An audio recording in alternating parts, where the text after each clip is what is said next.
Safara'u take yi ya fito fili a masana'antar Kannywood ɗin gabaki ɗaya, inda jaruma Safara'u take magana akan cewa akwai 'yan iska waɗanda suka fita iskanci a cikin jama'ar Kannywood gabaki ɗaya. Me yasa ita ake so a dinga kala mata sharri akan abubuwan da bata aikata ba? Inda Safara'u take cewa akwai waɗanda suka yi taka iskanci, suka yi iskancin da ya fi nata, kuma suka yi baɗalarsu kuma suka nuna a duniya. Yanzu nawa abubuwan da nake yi ɗan ƙalilan nan ya fi na kowa gudu, saboda ku duba ku ga wani bidiyo da Ummi Rahab ta yi kwanan nan. Ita me yasa ba za a yi shari a kanta ba, amma duk mutane sun zo sun raja a kan bidiyo na,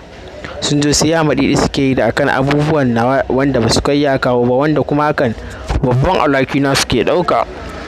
wanda su banni iyakaci ni da ubangiji na. In ma na yi daidai na sani, in ma ban yi daidai ba na sani, amma su dakata da ya maɗi da abubuwan da suke yi nawa, su wanda kuma suka ce na aikatawa, wanda haka su a wajen su daidai ne, amma kuma ba su san ba daidai ba ne ba abin da suke ya maɗi da nawa.